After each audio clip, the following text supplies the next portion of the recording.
اصل ایشو ہے فلسطین کا جو شروع ہونے والا ہے، بھٹی دہکے گی وہاں۔ ظاہر بات ہے کہ اگر کوئی بہت بڑا اقدام ہو جاتا ہے فلسطینیوں کے خلاف، اور اگر واقعتاً مسجد اقصی اور قبۃ الصخرہ گرا دیے جاتے ہیں، جو طوفان اٹھے گا عالم عرب میں، یہ حسنی مبارک ہو یا شاہ خالد ہو یا کوئی اور ہو، یہ نہیں روک سکتے اس طوفان کو۔ نوجوان خون اٹھے گا، غیرت اور جو بھی حمیت ہے۔ مسلمان ان پڑھ سے ان پڑھ اور بالکل بے دین، وہ بھی مسجد کی حرمت پر کٹ مرنے کو تیار ہو جاتا ہے۔ مسجد تو بنا دی شب بھر میں ایمان کی حرارت والوں نے، من اپنا پرانا پاپی ہے، برسوں میں نمازی بن نہ سکا۔ وہ چاہے کانپور کی مسجد سے مسلمانوں نے جانے دی ہیں، چاہے وہ شہید گنج کی مسجد کی مسلمانوں نے جانے دی ہیں، چاہے نماز نہ پڑھتے ہو، لیکن یہ جو حرمت اور یہ جو حمیت اور یہ غیرت ہے، اس سے جو طوفان اٹھے گا یہ ہوگا اس ملحمۃ العظمی، اس کی طرف پیش رفت ہو رہی۔ کتاب الملاحم سے احادیث کے حوالے سے کہ جن جنگوں کا حوالہ دیا حضور نے، پیشن گوئی کی ہے، اس کا نقطہ آغاز تھا خلیج کی جنگ۔ صدام حسین نے اسے کہا تھا یہ مدر آف وارز ہے، ام المحارب، یہ ایک جنگ نہیں ہے۔ اس کا نقشہ بھی حدیث میں موجود ہے، پیشن گوئی موجود تھی، اس وقت بھی ہم نے شائع کی تھی۔ لیکن اس میں جو جنگ اب ہونے والی وہ الملحمۃ العظمی۔ ملحمہ کسے کہتے ہیں؟ لحم گوشت کو کہتے ہیں، اور قصائی کی دکان کو عربی میں ملحم کہتے ہیں، جہاں گوشت کے ٹکڑے کیے جاتے ہیں۔ آج کل مشینوں سے ہوتے ہیں، اب جو ہے وہ ہاتھ سے چھریوں سے نہیں ہوتے، لیکن ٹکڑے ہو رہے ہوتے ہیں، جسموں کے چیتھڑے اڑ رہے ہوتے ہیں۔ ملحمہ، یہی لفظ استعمال کیا تھا حضرت سعد ابن عبادہ نے رضی اللہ تعالی عنہ یوم فتح مکہ۔ ان کے دل میں تھا کہ اب ہم انتقام لیں گے ان عربوں سے، ان قریش سے۔ الیوم یوم الملحمہ، الیوم یوم الملحمہ، یہ کہتے ہوئے جا رہے تھے۔ ایک خاص کیفیت، آج ہے گوشت کے ٹکڑے اڑانے کا دن۔ حضور سے کہا کسی دن جا کر کے سعد تو یہ کہہ رہے ہیں الیوم یوم الملحمہ، الیوم یوم الملحمہ۔ حضور نے فرمایا نہیں، ان سے کہو جا کر الیوم یوم المرحمہ، الیوم یوم المرحمہ، آج رحمت کا دن ہے، آج تو میں ان سب کو معاف کروں گا۔ لا تثریب علیکم اليوم، میں تم سے وہی بات کہہ رہا ہوں جو میرے بھائی یوسف نے کہی تھی اپنے بھائیوں سے، اذهبوا فانتم الطلقاء، جاؤ تم سب کے سب آزاد۔ وہ ملحمہ ہے جس کو کہ حضور نے حضرت معاذ بن جبل رضی اللہ تعالیٰ عنہ، اس کی روایت ہے، اس میں سے جو ابو داؤد میں روایت آئی ہے اس میں الملحمۃ العظمی، عظمی مؤنث ہے اعظم کا۔ آپ کہتے ہیں جنگ عظیم اول، جنگ عظیم دوم، عظیم کا باپ ہو گیا اعظم، سب سے بڑا، اور اس کا مؤنث ہے سب سے بڑی، عظمی، الملحمۃ العظمی، سب سے بڑی لڑائی۔ میرے نزدیک یہ وار کے معنی میں نہیں ہے، بیٹل کے معنی میں۔ انگریزی میں یہ دو لفظ علیحدہ ہیں، وار، بیٹل۔ وار سالوں کو محیط ہوتی ہے، بیٹل کسی ایک خاص جگہ پر جو لڑائی ہوتی ہے اس کو کہتے ہیں۔ حضور کے اور قریش کے درمیان 6 سالہ وار تھی، جنگ تھی، لیکن battles, battle of Uhud, battle of Badr, یہ بیٹلز تھی، لڑائیاں تھیں۔ تو عظیم ترین جنگ شاید اس اعتبار سے نہ ہو جیسے کہ ورلڈ وار 1 اور ورلڈ وار 2، یعنی اس کی وسعت کا اتنا معاملہ نہیں اور طوالت کا نہیں، لیکن جو لڑائی جو ہے بیٹل ہونی ہے، جس کو کہ یہ لوگ، یا چونکہ میں نے کہا تھا شروع میں کہ سرما ہے میری آنکھ کا خاک حجاز و حول قدس، نیو ٹیسٹمنٹ کی آخری کتاب ہے the book of revelation, revelation of saint John, اس میں آرمگڈون کہا گیا ہے اسے۔ ہر مجدون، یہ عبرانی لفظ ہے، ہر کہتے ہیں اونچی جگہ کو، سطح مرتفع، مجدون میگیڈو، میگیڈو ایک وادی ہے، مرتفع، وادی مرتفع، یہ ہے واقع لبنان، اسرائیل اور شام کے درمیان جو ٹکڑا، جو ٹرائنگل بنتی ہے، یہ ہے، یہاں پر بڑی جنگ لڑی جائے گی، اور یہ جنگ صلیب ہوگی، جو کہا ہے بش نے، یہ جنگ صلیب۔ سیکنڈ ملینیم شروع ہوئی تھی تو پہلی صلیبی جنگ ہوئی تھی، تھرڈ ملینیم شروع ہوا ہے، یہ سیکنڈ صلیبی جنگ ہے، یہ کروسیڈ ہے۔ اور میں اس مرتبہ امریکہ گیا تھا تو پہلی مرتبہ مجھے وہاں ایک رسالہ ملا ٹرمپٹ نام کا، یہ امریکہ کے جو بہت ایکسٹریمسٹ قسم کے پروٹیسٹنٹس ہیں، یہ ان کا رسالہ ہے، اور ان کے بارے میں اب کہا جا رہا ہے وہ کرسچین زائنسٹ ہیں. آپ شاید پہلی مرتبہ یہ لفظ سن رہے ہو. زائنسٹ تو ہم سمجھتے ہیں یہودیوں کو، کرسچن زائنسٹ وہ ہیں جو ہیں تو عیسائی پروٹیسٹنٹس ہیں، لیکن اسرائیل کے وہ حمایتی یہودیوں سے بڑھ کر ہیں. یہ میری کسی پہلی تقریر میں شاید بہت سے حضرات کو یاد آ جائے، میں نے کہا تھا 4 سال پہلے ہمارا تنظیم اسلامی کا ایک کنونشن ہوا تھا ہیوسٹن میں، امریکہ کا جنوبی علاقے کا شہر ہے. ایک سیشن اس میں ہم نے رکھا تھا انٹرفیتھ، ایک عیسائی کو بلایا تھا، ایک یہودی بہت بڑا وہاں کا عالم ہے اس کو بلایا تھا. اس یہودی عالم نے ڈاکٹر وشوگراڈ، جو وہاں کی یونیورسٹی میں پروفیسر ایمیریٹس ہے، اس نے کہا تھا کہ یہ اسرائیل کو تو سپورٹ کر رہے ہیں عیسائی، ہم تو نہیں کر رہے. جو پریکٹسنگ یہودی ہیں وہ زیادہ اسرائیل کے حق میں نہیں تھے، یہ تو سن 67 کے بعد انہوں نے اسرائیل کو تسلیم کیا ہے. وہ تو منتظر تھے کہ ہمارا مسیحا آئے گا تو اس کی قیادت میں جنگ کریں گے، جیسے شیعہ منتظر تھے کہ مہدی موعود آئیں گے تو پھر ہم کچھ کریں گے. وہ امام خمینی نے کہا بھائی جب وہ آئیں گے آ جائیں گے، لیکن ہم کچھ راستہ کے لیے. زائنسٹ نے آگے بڑھ کر ریاست قائم کر لی، اور جب یروشلم پر بھی پورا قبضہ کر لیا تب جو ہے در حقیقت مذہبی یہودی جو ہے پھر انہوں نے اپنایا ہے، اون کیا ہے، اور نئے سیٹلمنٹس جو بھی بنے ہیں وہاں پر اسرائیل میں اس میں اکثر و بیشتر مذہبی یہودی آیا، اور بروکلن کے علاقے سے سب سے بڑھ کر آئے ہیں، جو امریکہ میں نیو یارک کا ایک جنوبی علاقہ ہے، بہت بڑا یہودیوں کا بہت بڑا گڑھ ہے. نیو یارک کو جیو یارک بھی کہا جاتا ہے، وہ تو اصل میں مرکز جو ہے وہ تو یہودیوں کا ہے. اس حوالے سے وہاں پر جو کرسچن زائنسٹ کہلاتے ہیں وہ اسرائیل کے یہودیوں سے بھی بڑھ کر کہیں سپورٹر ہیں. بہرحال اس دوسری صلیبی جنگ کا معاملہ جو میں کہہ رہا تھا، ٹرمپٹ نامی رسالہ، اس کا ایک مضمون ہے دی لاسٹ کروسیڈ. اب یہ آخری کروسیڈ ہے جو شروع ہونے والا ہے. میں تو حیران ہوں کس قدر کھل کے وہ باتیں کرتے ہیں. رومن کیتھولکس کو وہ کہتے ہیں کہ یہ شیطان ہے، یہ پوپ شیطان ہے، یہ یورپ کو اس نے جمع کیا ہے کرسچینٹی کی بنیاد پر، اور اس میں زیادہ تر کیتھولکس ہیں. آپ کو معلوم ہے برطانیہ بڑی مشکل سے شامل ہوا ان کے ساتھ، اس لیے کہ وہ پروٹیسٹنٹ کا سردار تھا، ابھی پوری طرح نہیں ہے. یورپ جو ہے وہ رومن امپائر دوبارہ یہ کھڑی کر رہا ہے، اور در حقیقت یہ جو ہے یہودیوں سے بھی چھیننا چاہتے ہیں اسرائیل کو اور فلسطین کو، اور مسلمانوں سے بھی، اور یہ وہی کروسیڈ جو تھے اربن ثانی کے اس کی تیاری کر رہے ہیں تاکہ وہاں پر عیسائی حکومت قائم ہو جائے، کیتھولکس کی، پوپ کی حکومت قائم ہو جائے، جیسے ایسٹ تیمور میں کر دی ہے. ایسٹ تیمور میں کون سی حکومت بنی ہے؟ Roman Catholic.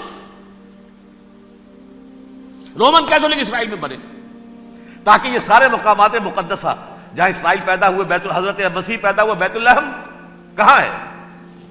وہی ہے کہ نہیں؟ جہاں سے ریزریکشن ہوا ان کے خیال میں وہ کہاں ہے؟ وہیں پر ہے کہ نہیں؟ بڑے بڑے گرجے ان کے وہی ہیں. تو اس اعتبار سے ان کا کہنا یہ ہے یہ لاسٹ کروسیڈ کی تیاری ہو رہی ہے، یہ کیفور. اور ان کا کہنا یہ ہے کہ یہ پوری طاقت نیٹو کی جو ہے، یہ پہلے جرمنی سے لائی گئی بوسنیا، انہوں نے خود وہاں جنگ کروائی، انہوں نے خود وہاں پر ایتھنک کلینسنگ کروائی، پھر خود مصالحت کے لیے آ گئے، پھر کوسوو میں انہوں نے خود آگ بھڑکائی. یہ میں نہیں کہہ رہا، یہ وہ ٹرمپٹ رسالہ امریکہ سے چھپنے والا پروٹیسٹنٹس کا رسالہ ہے جو یہ کہہ رہا ہے. پھر انہوں نے کوسوو کے اندر کروایا، اور پھر وہ وہاں پر پیس فورس کی حیثیت سے آ گئے. اب وہ میسیڈونیا میں کروا رہے ہیں اور وہاں داخل ہو گئے ہیں. اگلا قدم ان کا سائپرس ہوگا، سائپرس میں ترکوں کو اور وہ گریکس کو لڑائیں گے اور وہاں آ جائیں گے، وہاں سے ایک چھلانگ لگائیں گے اور یہ فلسطین میں پہنچیں گے، اور یہ وہاں پر ایک رومن امپائر، اپنی پرانی رومن امپائر کی طرح کی رومن کیتھولک ریاست قائم کرنا چاہتے ہیں. تو وہاں امریکہ کے عیسائیوں میں بھی کوئی ایک طبقہ نہیں ہے، کیتھولکس بھی ہے، کیتھولکس زیادہ نہیں ہے ہمدرد، لیکن اب تابع ہو چکے ہیں. اسحاق ریبین نے جب یہ پیس ٹاک شروع ہوئی تھی، آپ کو یاد ہوگا شاید کہ جب وہ آیا تھا واشنگٹن سے واپس فلسطین اسرائیل، تو پہلے روم میں رکا for an audience with the Pope, اور پوپ کو اس نے ایک مرتبان سا پیش کیا تھا، حضرت سلیمان علیہ السلام کے زمانے کا مرتبان، اور کہا تھا دیکھیے 3000 برس تک ہم نے اس کی حفاظت کی ہے، اب یہ میں آپ کے حوالے کر رہا ہوں. اس کے بعد سے پوپ جو ہے بالکل رام ہو گیا، اور وہ عیسائیوں کے ساتھ اور یہودیوں کے ساتھ ان کا پورا معاہدہ ہو. اب پورا عیسائی ورلڈ جو ہے بعثت مجموعی یہودیوں کے شکنجے میں ہے. البتہ ان کے اندر بھی جھگڑے ہیں، جو وہاں پر وائٹ کرسچن ملیشیاز ہیں وہ ایکسٹریمسٹ ہیں کیتھولکس. ان کے نزدیک دشمن نمبر 1 یہودی، دشمن نمبر 2 مسلمان، دشمن نمبر 3 جو یورپ میں کالے ہیں، ایفرو امریکن، چاہے وہ عیسائی ہو گئے ہوں، کوئی بھی ہو. یہ 3 دشمن ہیں جن سے انہوں نے کلینز کرنا ہے، صاف کرنا ہے ان کے خیال کے مطابق امریکہ کی سوسائٹی کو. اولا یہود، پھر مسلمان، اور پھر یہ جو کالے ہیں.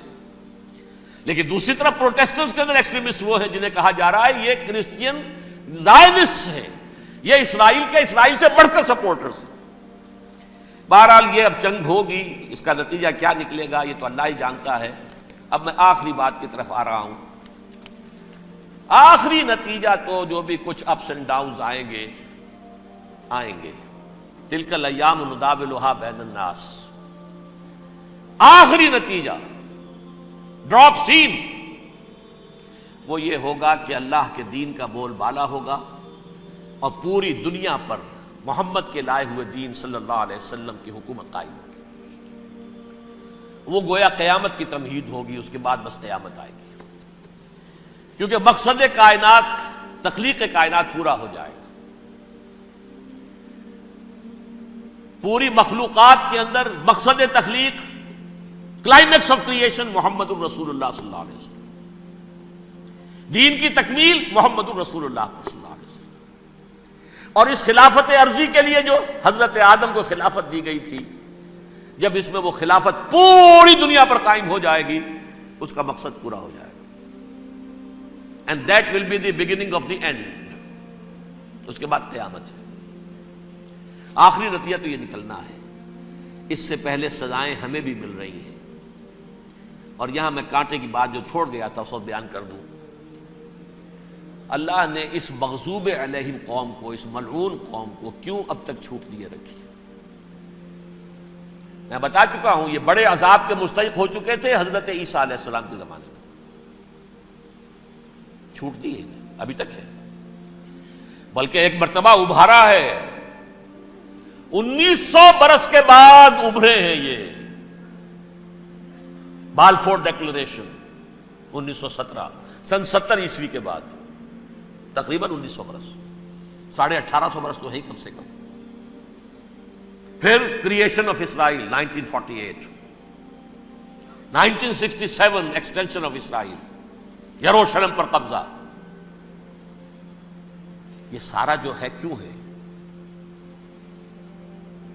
اللہ تعالیٰ اس خیر امت محمد صلی اللہ علیہ وسلم، اس کے بہترین حصے کو سزا ان ملعونوں کے ہاتھوں دے رہا ہے. کیوں؟ جو جرم انہوں نے کیا تھا وہی ہم نے کیا. انہوں نے اللہ کی کتاب کو پیٹھ کے پیچھے پھینکا. نبذ فریق من الذین اوتوا الکتاب کتاب اللہ وراء ظہورہم. ہم نے اپنی پیٹھوں کے پیچھے پھینکا کہ نہیں؟ کولونیل رول سے آزاد ہوئے، کہیں اسلامی قانون نافذ کیا، کہیں اسلامی نظام قائم کیا. تو جو جرم ان کا تھا وہی ہمارا ہے. اور ہم خیر امت ہیں، اور ہمارے میں سے خیر ترین عرب ہیں. ان پر اللہ کا فضل، ان کی مادری زبان میں اللہ کی کتاب موجود ہے. پھر انہوں نے اللہ کے دین کو پیٹھ دکھائی. جو ملک آزاد ہوا کولونیل رول سے، یا اس نے قبلہ کر لیا اپنا ماسکو کی طرف، یا کر لیا واشنگٹن کی طرف. کسی نے مکے کو قبلہ بنایا. یہ بدترین سزا ہے. ویل للعرب من شر قد اقترب. اور ترمذی شریف میں تو یہاں تک روایت ہے، من اقتراب الساعۃ ہلاک العرب. قیامت کے قرب کی ایک نشانی یہ بھی ہوگی کہ عرب ہلاک ہو جائیں گے. ایک حدیث میں الفاظ آتے ہیں کہ حضور نے جب کہا یہ ہوگا یہ ہوگا یہ ہوگا، یہ بربادی آئے گی، تو کسی زوجہ محترمہ نام میں بھول رہا ہوں، انہوں نے پوچھا کہ عرب اس دن کہاں ہوں گے؟ فرمایا العرب یومئذ قلیل، بہت کم. آخری خاتمہ ہونا ہے یہود کا حضرت مسیح علیہ السلام کے ہاتھوں. وہ عذاب جو 2000 برس تک ان سے چلا رہا وہ آئے گا، اور ان کے رسول ہی کے ہاتھوں آئے گا. لیکن اس سے پہلے مسلمانوں پر یہ عذاب آ رہا ہے. ہولوکاسٹ کے درجے کا عذاب آئے گا، آ رہا۔ البتہ ہم پاکستانی اس میں یوں سمجھ لیجئے کہ وہ تو خبریں موجود ہیں احادیث میں، وہاں تو جو ہونا ہے ہونا ہے۔ اتنے انسان مریں گے کہ ایک پرندہ جو ہے اڑتا چلا جائے گا، وہ نہیں چاہے گا کہ نیچے اترے تو کسی لاش پر اترے، اسے جگہ نہیں ملے گی زمین خالی کر کہیں اتر سکے، تھک ہار کر گرے گا، مرے گا تو بھی لاش کے اوپر گرے گا۔ یہ الفاظ ہے حضور کے صلی اللہ علیہ وسلم۔ الملحمۃ العظمیٰ الملحمۃ الکبریٰ، یہ لاسٹ کروسیڈ ٹرمپٹ اخبار نے، میں اس کا فوٹو اسٹیٹ بھی کبھی آپ کو دکھا دوں، ویسے میرے ساتھ ہے وہ رسالہ ٹرمپٹ، دی لاسٹ کروسیڈ، اس کی تیاری ہو رہی ہے۔ وہ الملحمۃ العظمیٰ اور ملحمۃ الکبریٰ جو ہے وہ آنے والی ہے۔ ابن ماجہ میں کبریٰ کہا ہے، اکبر کا مؤنث کبریٰ، ملحمہ کبریٰ سب سے بڑی جنگ، اور ملحمہ عظمیٰ سب سے عظیم جنگ، یہ ہوگی اور بہت جلد ہوگی۔